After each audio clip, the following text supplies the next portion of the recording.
Welcome to Between Three Rivers. We're back at it, and we're excited again today.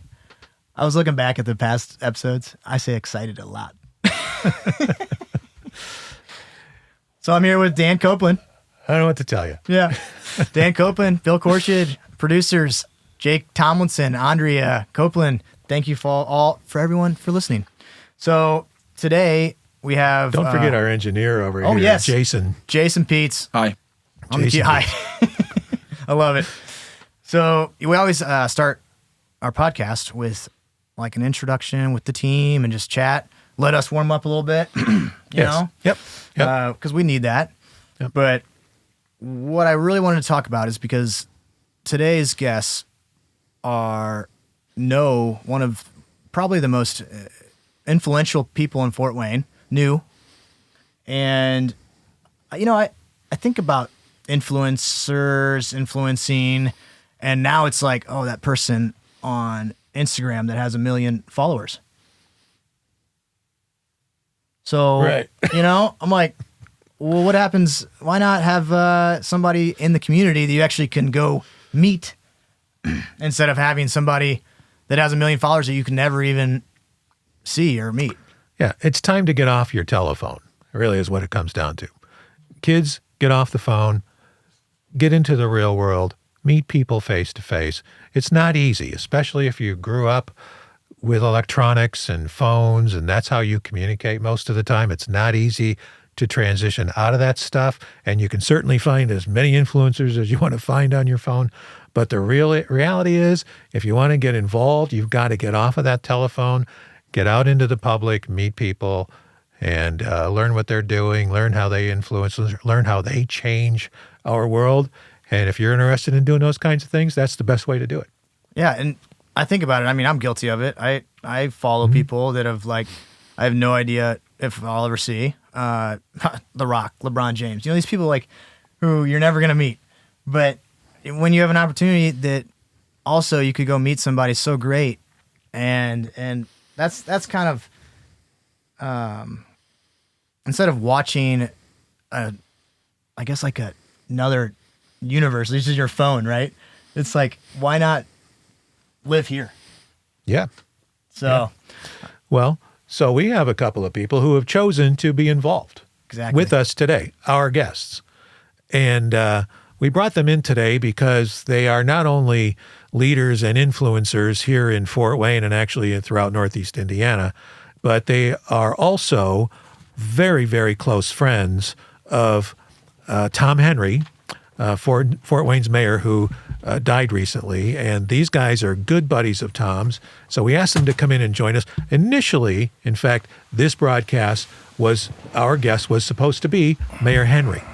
And we knew there was some risk in that and making that plan. And unfortunately, it came to fruition. And so we invited, if you don't mind, I'll just go ahead and introduce these guys. Karl Bandemer on my right and Rick Briley on my left. Two really good friends of the mayor, as well as his wife, Cindy. And Karl is currently acting mayor of Fort Wayne. And Rick, you're retired, but you're also involved in the Parks Department, I believe. I am a commissioner on the Parks Department. Yeah. And with that comes a seat on the Fort Wayne Planning Board. So yeah, it's that's very involved. So you're still very involved. I am. Yeah, awesome. Well, gentlemen, thank you for coming in today. Thank you for joining us, taking time out of your busy schedules. And I'm sure you're busy, Rick, but especially you, Karl. You've got a brand new mayor who's going to take office tomorrow, I think. That's right. Yeah. So thank you for carving out a little bit of time to no problem share with us. And we're going to keep you here about 30 to 40 minutes, and we'll get you out of here. So, Karl. Yeah. How's it being the mayor? It's I'll be perfectly honest with you. I continue to do the same things I did as deputy mayor. Had to sign a couple of things that I've never signed before, and stand up and speak at venues which I haven't done before. But it's I think more or less business as usual. Yeah, I hear you're doing a pretty good job though. 3 weeks. Well, I mean, the 3 weeks that I've been in, I would point out that crime is down. Unemployment is down. The community is doing very well during the 3 weeks of my administration. Very good. So I've set, I think, a very high bar Yes. for the next mayor. Yes. Well, you've made a very, very big difference in such a short time. Such a short time, yes. So now you guys have both knew Tom for a long time. Yeah. How many years did you know him, Rick? Karl, Tom's dad and my dad were very close, were good friends, and so I guess somewhere along the line we probably rub elbows. But the first time I was involved in his first campaign for city council, which was the first time that I really had any direct dealings with him, and he was on city council at the time. I worked. I was the economic development director under the city with Win Moses when he was mayor. During all the international harvester issues, bringing General Motors to Fort Wayne and all that. So Wow. That's when I really got to know Tom. From a business or political standpoint. Yeah. How was your first interaction? Do you remember it? To be perfectly honest, I don't, but I'm sure it was great. Yeah. I'm sure it was a great. Not to go too far off topic here, but you were involved in bringing GM to Fort Wayne. Oh, I was the economic developer here when GM was coming. That is phenomenal. I mean, that has been one of the biggest success stories ever, right? I mean, as it turned out, yeah. I mean, this was on the heels of us losing International Harvester, Wow. and we thought things were going to really take a downturn. If you remember, that was the whole. We had a big ad campaign, "The City That Saved Itself." That was initiated and was that became a nationwide 1989? thing. What year was that? That was probably 83, 84, somewhere in there. Yeah. Okay. Time flies when you're having a good time, so I Sure, can't that's really right. remember exactly Yeah. the dates, but yeah. Rick, Can we talk to Rick here a second? Yeah. So Rick, I heard from someone that they were called you the first Neighbors. The First first neighbors. The first neighbors. The first neighbors. So what's that mean? What's that? When Tom was first became mayor, and he introduced Cindy as the first lady, and then he looked at Lucy and I and said, and my first neighbors. I love it. So if we wanted somebody to remember us, we would just say we're Lucy and Ricky, we're first neighbors. And they would put Lucy and Ricky together from the old days on TV and first neighbors. And so that's our claim to fame. Awesome. So you knew Tom for a long time then. I met Tom in 1987. Okay. We had bought the lot that we now live on and built the house on, and it was right next door to the house that Tom and Cindy had just bought. And I would go over and mow the yard and pick up sticks, and I could see Tom over in his yard. And then one day he came walking over and introduced himself. And he was that kind of guy that once he introduced himself, you just think that you've known him forever. He just was the nicest guy, friendly, interested in what you were doing, not what he was doing. That came later. Right. Well, and when he did pass and everything, we talked about social media in the beginning, but it blew up. I mean, nobody was not talking about it. It was one of those things, and everyone had that respect. Yeah. That it was amazing. The whole community. It was. Collectively. My phone and Lucy's phone, my wife, literally blew up, like you said. It just went on and on all night long. People sending messages, and is it true? And it was tough. Just shows that impact, though. The impact of it. And even today. Right. Even today, and he's been gone. It's tough to realize that he is gone. Yeah, I'm sure. I was talking to some people from the city, and they said, they start to walk into the office to tell him something. Mm. Yeah. I'm sure Karl's doing the same thing, shaking his head yes. Well, when you've known someone so long, Yeah. so well, it's really hard to realize, hey, wait, I can't talk to that person anymore. Yeah. Well, we don't want to monopolize the discussion. So if you guys have thoughts, by all means, please share as we go along here. Karl, what's going on in your mind? Well, I think Tom just really wanted to be the best mayor. He loved the city. He had been asked a couple times, queried a couple times as whether or not he's interested in running for higher office. There was interest in maybe in running for lieutenant governor. I think back when Townsend was running for governor, and that really wasn't. He didn't have any interest in it. He just wanted to be the best mayor that he could, and he loved the city. And I'm going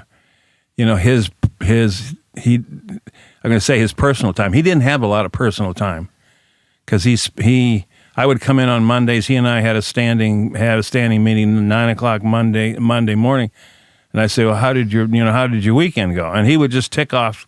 Well, I had to go to this. I went to this one. I went to this groundbreaking. I read, da da da da da. And he thought it was great. I mean, he just thought it was absolutely great that he could, that he was able to get out there and meet all these people and talk to them and continue to, I guess, sell the city to anybody who would listen. Yeah, anybody who would listen. Yeah. Well, and I will tell you, that's just what he wanted to do.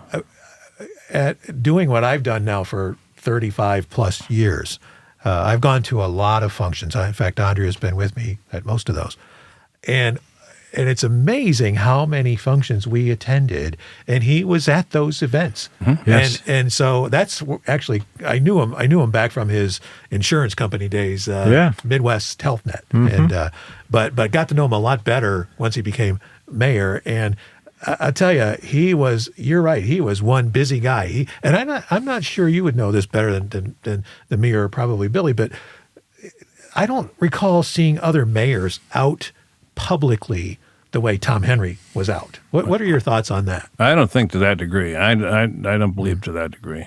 Yeah. But he just, we would offer to fill in for him, to say, hey, why don't you take the weekend off? We'll take care of it. We'll get somebody else to go read this proclamation or get somebody else to do whatever. Yeah. No, I'm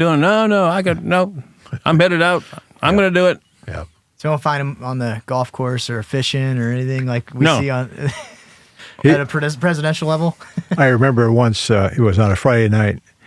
We played cards a lot on Friday night. He's a terrible card player, but Almost as good as golf. his wife was really good. But Tom always thought he was good too. But anyway, we were talking, and he said he was looking at his phone, which he does a lot, and he says, "Oh no," he said, "I'm supposed to be reading a proclamation, marrying somebody the next morning at 10 o'clock. And he said, I'm not ready for that. I'm going to call Karl. And then I can't do that to him. I can't. Can I? He'd just go back and forth. And finally he says, no, I'll go do it. And all this time I'm thinking of Karl, oh, that poor guy, if he, all of a sudden he gets the call, I got to go. What a great story that is. 9 a.m., an hour before the wedding. Yeah. Hey, Karl. Yeah, at least you never got the call. I never got the call. Thank you. And then what if, you get to the wedding, they're expecting Tom Henry. Yeah. And they're like, he's not there. Yeah, he's not here. So what card game did he play that he was so bad at? Euchre. Oh, euchre. Really? He was, when, unlike in his real life, he was very fierce in the way he played euchre. And I was always his partner. It was always men against the women. And sometimes I had no idea where he was going. But you could just see it, his eyes and his mannerisms. He was just going after it, and he'd slam those cards down, and then we'd lose. And he always had, God bless him, but he had an excuse, Briley, why didn't you do this instead of that? I'm going to ask Andrea to chime in here because we can relate to that with some with our euchre friends, that he seems to get funny ideas very similar to what it sounds like the mayor had going on. Yeah, definitely. No wonder I like the mayor so much. Yeah, That's a dangerous game, though. By the way, having the wives play the husbands. That's how we do you do it. it too? Oh, it's the only way It's the only to way? play. Yeah, it is. Otherwise, you good get to know. angry with your spouse. Yeah. Yeah.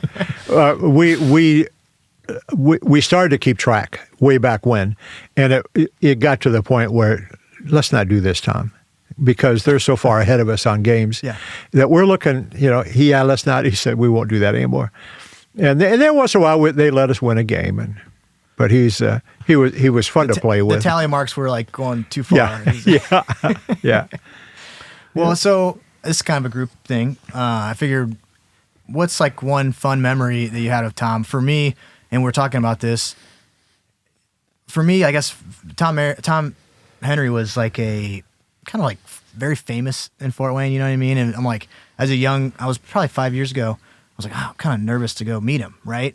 And I walked up to him, shook his hand, and it was the nicest conversation ever, right? And that's what you guys are kind of saying. And very approachable, very much so. And we were at his office, and we were taking photos and everything for the Fort Wayne FC soccer team, and he was just the man of the room.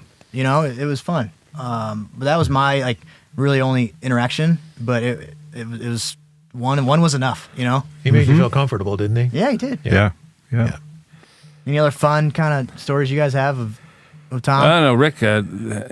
I traveled with him one time. When we went to our sister city in Poland. We had a great time. Just in a totally different venue, different environment, and traveling over there, and that was good. I know Rick went to China with him on a sister city tour too, and I'm sure had just similar experiences with. Yeah. So a sister city, that means like you guys pair up and like, we have four sister cities, and one we have a special category for them, but it's Friendship. kind of a friendship city. We have exchanges with them, and we have one in Japan, one in China, one in Poland, and one in Germany. Wow. And you just learn from each other, economy. They come over here, and we go over there. And oftentimes, Kids, high schoolers. Yeah, high back schoolers and come in, forth. doctors. Yeah. Students. Doctors, lawyers, Indian chiefs. I mean, that kind of exchange. The last time we were in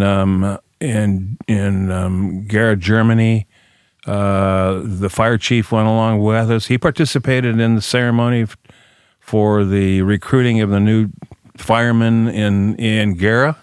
And then the Gera fire people came over here. They've exchanged things.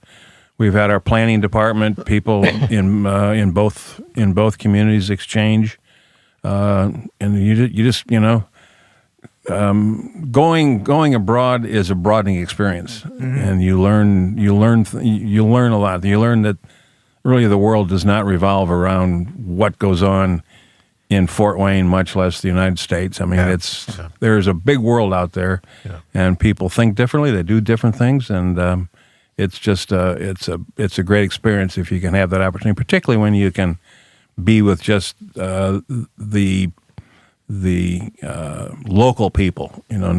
Just folks like yourself who have the same interests, the same concerns about their family, the concerns about how things are going, and that's just a great experience that I would encourage anybody to take if they can. Yeah. So we have a lot in common with the regular people. We do. Yeah. I want to respond to your question about memories of the mayor, and Rick brought along his iPad, and it has a whole bunch of pictures from various things that he and his wife have done. Lucy, yes. Rick and Lucy, Ricky and Lucy. Lucy from home. You got a lot of explaining to do. But so you got a bunch of pictures on there, but I don't know if I can find it. I'm not going to look for it, but I got a great picture of the mayor and me, and we had red high heels on, and we were at a fundraiser for what was that organization? Was it the Women's Bureau? Yeah, it was Walk a Mile in Her Shoes. Yeah, Walk a Mile nice. in Her Shoes. So that goes back. That's probably been 15 years ago. I remember that. And then he and I co-hosted some charity events, some fundraising events for the Literacy Alliance, and we probably did that maybe 3 or 4 years in a row, and he always just made it so fun, and we had a great time. We just had a blast, and I'll always remember him for that, and how enjoyable he made everything. Well, he used to go, and speaking of that, he used to go and read for, I don't know, 2nd or 3rd grade class somewhere. I don't even know the school, but he loved going there. He loved. I mean, he would cancel other events if so he could keep his schedule to be able to go and read with the kids. Nice. That's amazing. Nice. Yeah. Very nice. So a couple of years ago, Reservoir Park, south of downtown, we had a new basketball court installed. Beautiful basketball court. And Tom was there to cut the ribbon, and I was there on behalf of the Parks Department.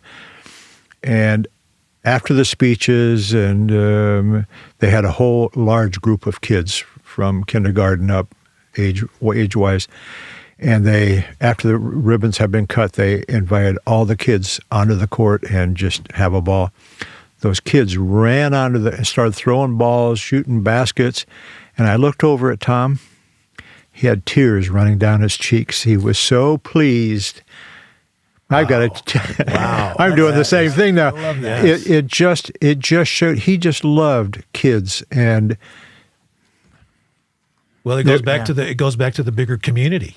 Yeah, that it's something good happening in Fort Wayne. And I wanted to bring up, you think of Fort Wayne, second biggest city in Indiana, and the thing is like these small changes that you just brought up have big impact. They really do. Mm-hmm. I mean, you have China and all these different countries and everything to go to, but this little community is really pretty amazing, and it keeps growing. Mm-hmm. It's generational, I think, too. I mean, I was talking to you about it. I was like, I grew up here. I want my kids to grow up here.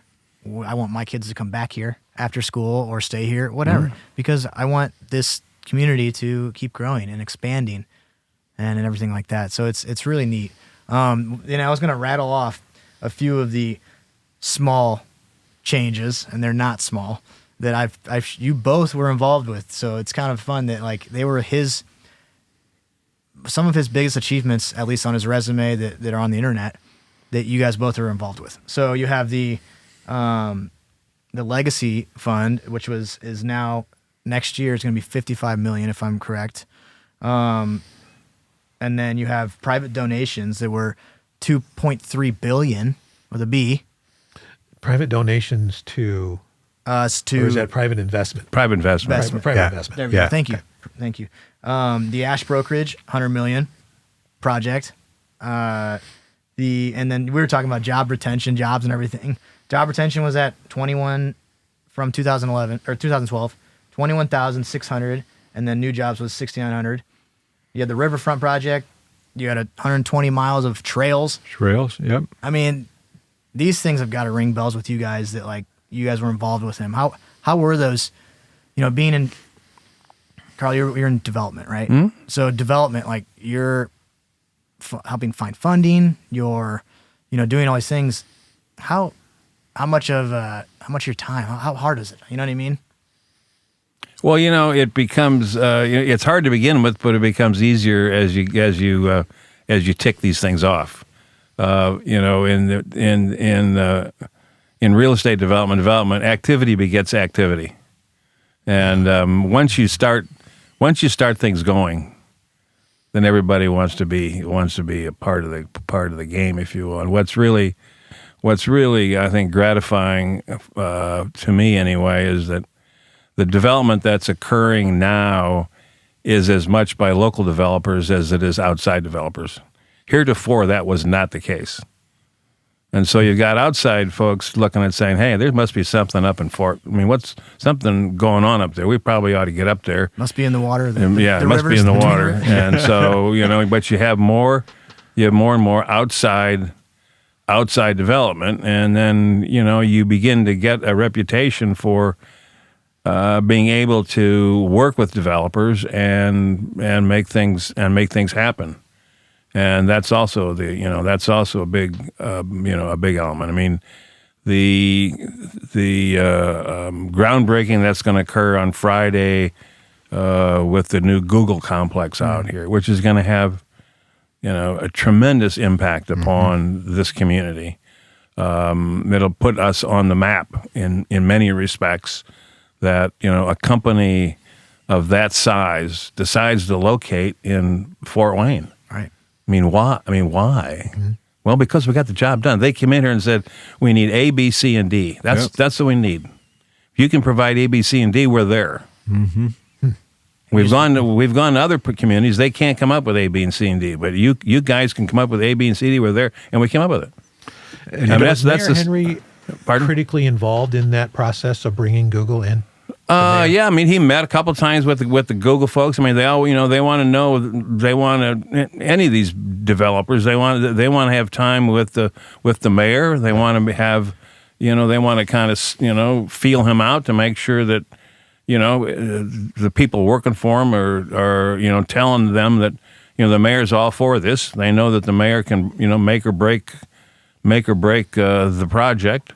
Mm-hmm. And so, I mean, that's, it's very important for him or she, in this case, going forward, to be able to sell the community and to show the confidence that, we'll get it done. Right. Yeah. And I think we're going to see more of those type of companies now that Google's here. If you look at, in Ohio, Columbus, how the number of Google-type companies that have moved in since Google moved in. I think we're going to see that here. Well, companies are going to say, "Hey, why is Google there?" Well, if Google's there, maybe we ought to go take a look. Yeah, that's exciting. And they're following the money, right? Because it's like we mentioned, billions of investment going in. Look at Amazon has 3 huge complexes in Fort Wayne in our area. Right. Who would have thought that 10 years ago or whatever the number is? It's just good thing we're building apartments. Where all these people are going to, live. We have a friend that keeps saying, "Who lives in those apartments? Who's living there?" And we just Amazon, Google people coming in, all these. What's really great, and I'm looking at you because you're young. It's so great and gratifying to see the number of young people who have moved to Fort Wayne over the last couple of years. We meet them at different functions, and it's just fun to listen. Why they came in. And the first episode, I think I said it was you'd walk downtown when I was growing up, and no one would be out. No way. And on the streets. And now Nothing you to do. You go downtown, you see somebody at every corner. It's great. Promenade Park. Yeah. Yeah. And all that's brought with it, the apartment complex, and now they're expanding the rivers and restaurants and. So a riverfront project, that's probably a everyday conversation with the Parks and Rec, because you're the commissioner, and so is it like a constant thing? No. Okay. I mean, but not with me. Yeah. There are 4 commissioners, and we only meet once a month. Okay. So we're not on the hands-on. We're just signing checks and making sure that taking care of the business part of it. Yeah, and the community is, we're a voice for the community. And great. But the people who are in the Steve McDaniels, who is the director, in fact, he's on vacation this week, and he sent a text out on Friday and said, "I have my phone with me, but please have mercy on me." Yeah. I will look at it twice. I will look at it twice a day, and I'll try to get back to you. But I think people will leave him alone because that whole group it's wonderful to watch him involved in all of that. Yeah. Everything that the Fort Wayne community is doing right now is big too. It's not small projects. They're big projects. You mentioned a few, but you only just touched the surface. Oh, yes. When you look at the Pearl, Surrect Enterprises business, beautiful, new beautiful place. building. The hotel, the Bradley. Yeah. The new Star Bank building. Yeah. What are we missing here? We've got other big projects. Karl, what's the one next to Club Soda? Well, that was Headwater's Lofts, which is just coming out of the ground now. Yeah. Yes. And then there'll be another one that's starting on the we call it on the Wedge, which is on the north side of the river towards the west, which will be another very Wells, Stokely project. where the monument is for the firefighters. Yeah. If you know where that's at, it's just to the south of that. There's a wedge piece of property. So what's the project? It'll be another apartment complex, mixed use project. Condos, Yeah. Downtown, and people say, well, are people really living in there? Well, the occupancy is about 95%. Yeah, it's amazing. Wow. It's amazing. 95%. It's amazing. And so it's Wow. it's very healthy. Very exciting. Very healthy. I just thought of this when we were talking when you came in, Rick. This was when you started your business. This was your building? Yes. I worked at North American Van Lines, which was across the street from where we are. And this became the driver building, and my training department and recruiting department was in this building for North American Van Lines for years and years. I walk in here now, and the memories are there, but I have no idea where the bathrooms are anymore. Everything is just different. Yeah. It's a beautiful inside. It is. It is. It's Speaking of great projects in Fort Wayne, this is certainly one of them. yeah. Oh, absolutely. Yeah. So when we invited Tom Henry on to the show, he was actually sick, and I think maybe you had called him, and he was like, "Yeah, I'll be there."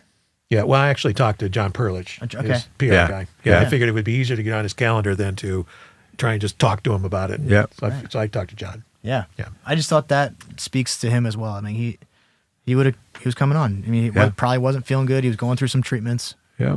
and he was still going to come on. I have a question, though. Yeah. Can I ask? What was one thing that the mayor was proud of that maybe like most of us really aren't aware of, or maybe we forget about? We've had so many great things going on in the community, but I'm just curious if there's some little small snippets that we've all kind of forgot that were like his pride projects, like, is there anything like that? Well, it wasn't small, but his in the most recent past, if you will, if there is such a thing as recent past, it was Veterans Memorial Bridge. I mean, he was all in on that, and that was the one project. That was in process for probably a little over 2 years, and that was the one thing he constantly wanted updates. Yep. On that, and then he was so excited and proud about how the whole dedication ceremony was going to go, with all of the branches of the service were going to be represented, and a flyover, and I mean and I'd say in the last 3 or 4 years of all the other things going on, that was the one thing he was focused. He was laser focused. Yep. On getting that project done, and he was disappointed because he wanted it to open on Memorial Day of 2023, and it wasn't going to happen. Yeah. It wasn't going to happen, and so there was a slight setback in terms of the opening date on that. But he was awesome. in the Army, correct? Yeah.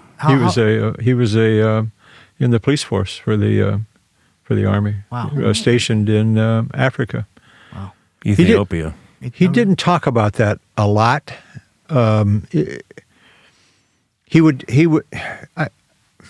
This is probably terrible to say, but he felt bad he never went to Vietnam. It's crazy to say, but we would talk, and I would say something about Vietnam, and he said, I wasn't there. I didn't get to go. I was stationed in Africa. And it bothered him that so many people talked about it, and he didn't. And I think he always felt that people would think that he was dodging going. I think that was in the back there. You can cut all this out if you want to. No, in fact, Probably I would say it's not surprising at all that he would feel some remorse, maybe even a little bit of guilt that he didn't go. I didn't want to say that, but you're right. Yeah. Because I think he did want to go. Huh. But he, like I said, he was stationed in Africa. I forget where he talked about a lot. Right. You don't get to choose that either. You're yeah, you go where they want you to go, and I always felt bad that he felt that way, and I would try to say, Tom, you didn't miss a thing, Geez, you don't even like rice. He did his duty. Yeah. You don't even like rice.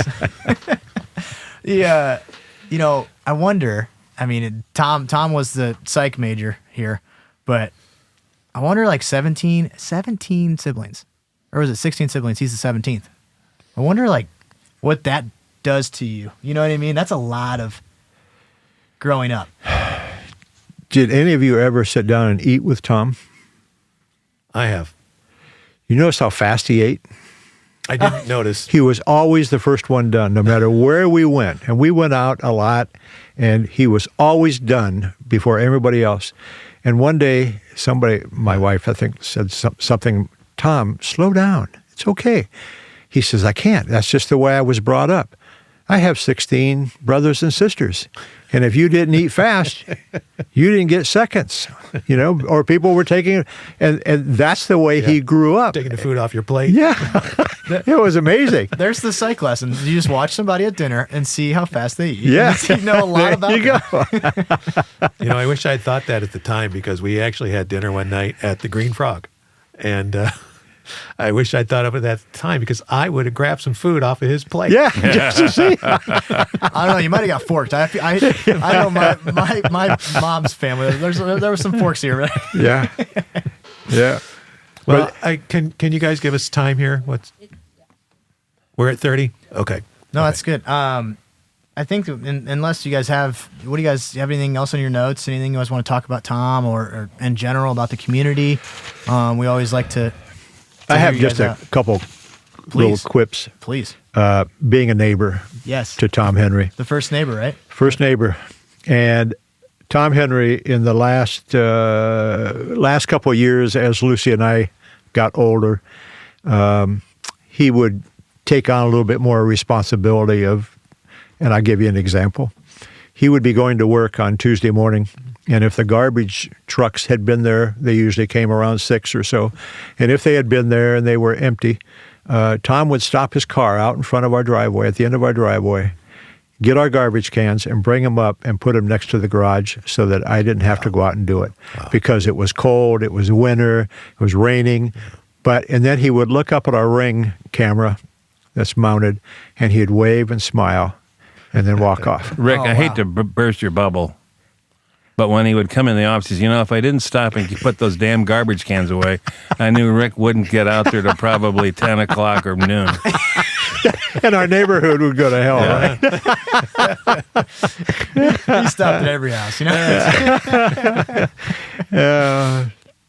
What else do you have on that list there? Yeah, I have one other good story. One other thought. Tom was obviously he's a Democrat, but to him, everybody was kind of equal.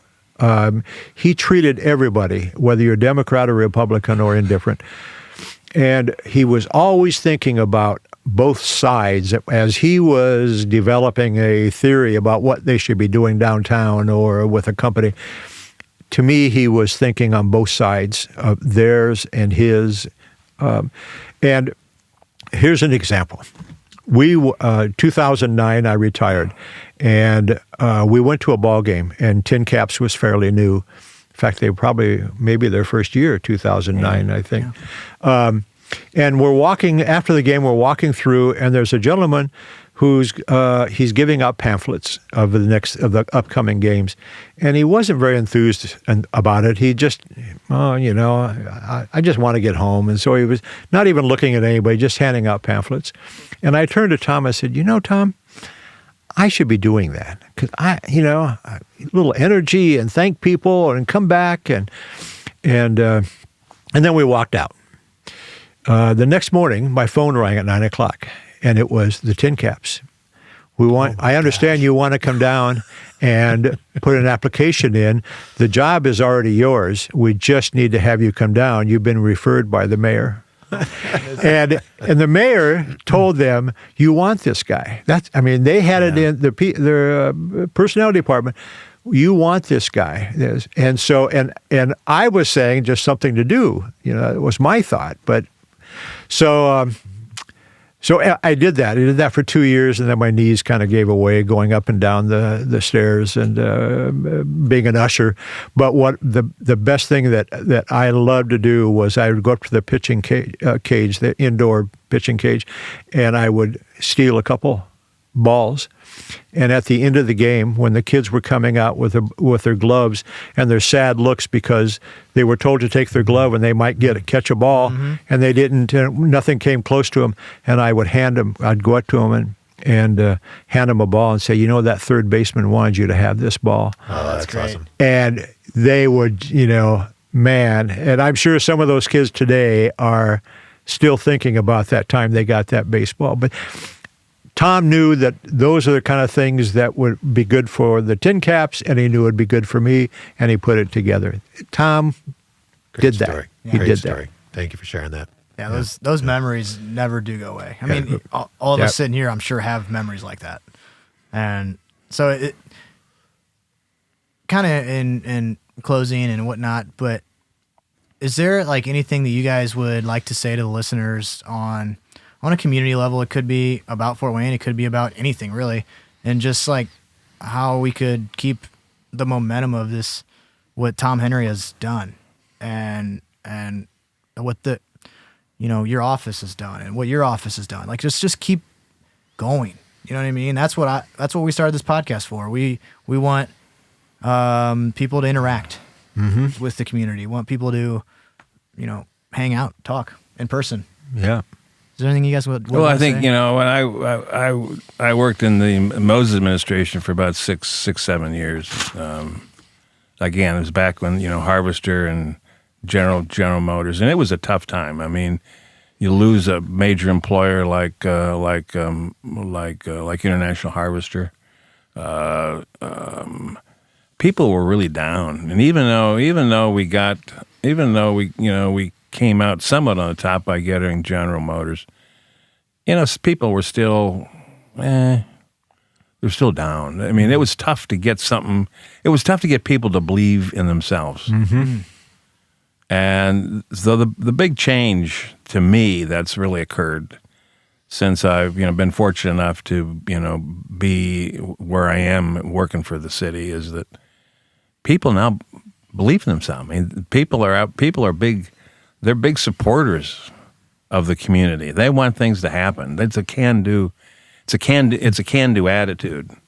And you just you see that when you go down to city council and ask for something, or you see that when you're out at community meetings. People are just, they want things to happen. They want to keep this thing going. And so that's the big takeaway for me is this whole attitude, this positive attitude that he had that has become, infectious with the rest of the community to say, yeah, we can do it. I mean, you want to build this bridge across the river with all these arches on it. And you really want to do that? I mean, can we really do that? Can we really spend an extra $1.5 million, whatever it was, to do that? Yeah, we can. Okay, let's do it.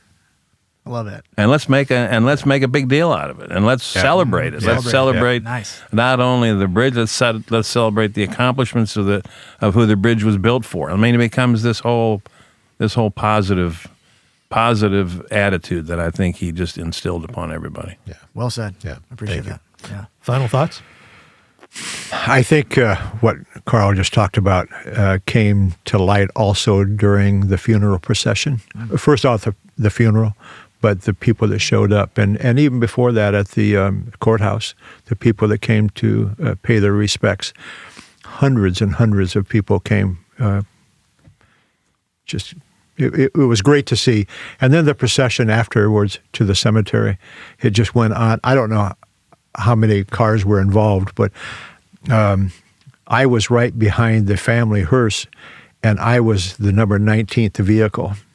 So there was that many in front of, and then hundreds behind. But they wanted to show their respect, and see Fort Wayne and the people that came out onto the sidewalks. And Northside High School, we came over the hill, over the bridge, and there's Northside High School. All the kids are out on the sidewalk showing us a heart and waving. Wow. Yeah, that's powerful stuff. That was powerful stuff. Yeah, And I mean, it was stuff like that when you went down a there was a gentleman standing on the corner of, like it was Ben Harrison and Superior, just saluting. Yeah. Yeah. But there was a gentleman standing in the middle of Spy Run with a homemade sign Yeah. that said, "God bless you, Mayor Tom." Yeah. There was a Just crazy. There was not only Northside High School, St. Jude's, And the kids. all the students out, little Parkview kids. out. We went by it was probably a daycare, maybe a daycare, home daycare facility. You know, kids 3, 4 years old, standing there in a line with their hands over their heart. Yeah. So touching. That was what was So I mean, it's touching. like Man, Yeah. that's power. That is powerful. It is. amazing. And it was for Tom Henry. Yeah. Yes. yeah. Well, that's awesome. Well, I'm so glad to hear that. Thank you guys so much for sitting down with us. Seriously, this has been, I've learned a lot from you guys just sitting here in this short time, but also I think that we all can say, let's keep the, excitement, the motivation.